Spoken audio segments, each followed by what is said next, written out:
बिस्मिल्लाहिर्रहमानिर्रहीम। अस्सलाम वालेकुम। कुकिंग विद मोनी के साथ मैं हूँ मोनी अरशद। अल्लाह ताला आप सबका हामी और नासिर हो। ना गरम मसाला डलेगा, ना ही प्याज, ना ही टमाटर, फिर भी बनेंगे इतने मज़ेदार चावल के खाने वाले तो उंगलियां चाट जाएंगे और बनाने वाले के लिए हर तरफ तारीफ़ों के अंबार लग जाएंगे इंशाअल्लाह ताला। बहुत ही लो कॉस्ट, टेस्टी और मज़ेदार रेसिपी। एक बर्तन लें, उसमें 1 कप के राउंड अबाउट कुकिंग ऑयल डालें। फिर आपने 1 टेबलस्पून फाइन चॉप लहसुन लेना है, इसमें शामिल कर देना है। अदरक का इस्तेमाल नहीं करना, सिर्फ लहसुन का इस्तेमाल करना है। 30 से 40 सेकंड के लिए लहसुन को भूनें। फिर 6 अदद छोटी हरी इलायचियाँ और 8 अदद लौंग शामिल कर लें और हिला लें। साथ ही आपने इसमें बोनलेस चिकन शामिल कर देना है, जिसको मैंने क्यूब शक्ल में काट लिया था।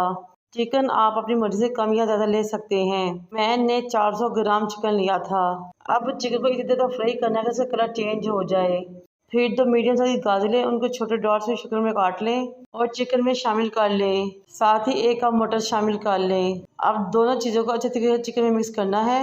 फिर 2 टेबलस्पून भर के अपने नमक इसमें शामिल कर देना है। मैंने 1 kilo double steam basmati rice लिए थे और उसी लिहाज से मैंने नमक डाला था। नमक डालने से एक तो चिकन का जायका अच्छा हो जाएगा, दूसरा गाजर और मटर दोनों सॉफ्ट हो जाएंगे। कवर करके पकाएं 2 से 3 मिनट के लिए, फिर अच्छे तरीके से भूनें। और साथ ही मैं अब इसमें शामिल करूँगी कुछ मज़ीद मसाले, लेकिन इसमें बहुत थोड़े मसाले जाएंगे। 1 टेबलस्पून काली मिर्च powder, 1 tablespoon chilli flakes, half tablespoon आपने इसमें चिकन पाउडर शामिल करना है। अगर चिकन पाउडर नहीं है तो आप चिकन क्यूब भी शामिल कर सकते हैं। फिर आपने इसमें 3 टेबलस्पून भर के सोया सॉस के शामिल करने हैं। अब इन तमाम चीज़ों को मिक्स करना है, कवर करके छोड़ देना है पकने के लिए, सिर्फ 5 मिनट के लिए।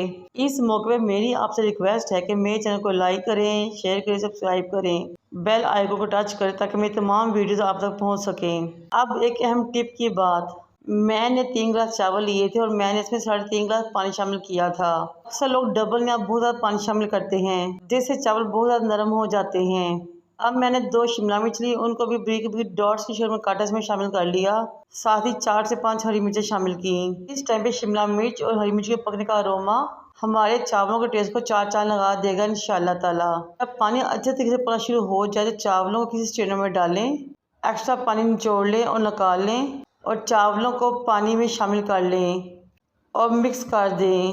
चावलों को किसी स्ट्रेनर या टोकरी में निचोड़ने के बाद शामिल करें तो चावल नरम नहीं होते बल्कि बहुत खड़े खड़े और खिला खिला दाना बनता है। अब मैं इस स्टेज पे 1 टेबलस्पून भर के सफ़ेद सिरका शामिल करूंगी, क्योंकि हमने इस पुलाव में ना तो दही का इस्तेमाल किया है ना ही टमाटरों का।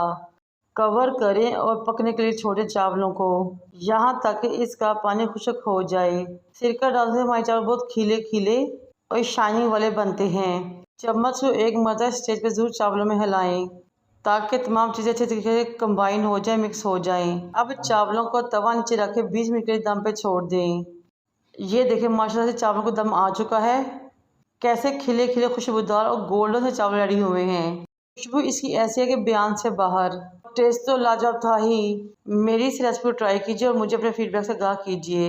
अब मैं इन चावलों को डिश आउट करती हूँ और सर्व करती हूँ। माशाल्लाह से टेस्ट में मज़ा बने थे कि जो खाएगा उंगलियां चाटता ही रह जाएगा। मुझे और मेरे वालिदैन को दुआ में याद रखें। अल्लाह हाफिज़।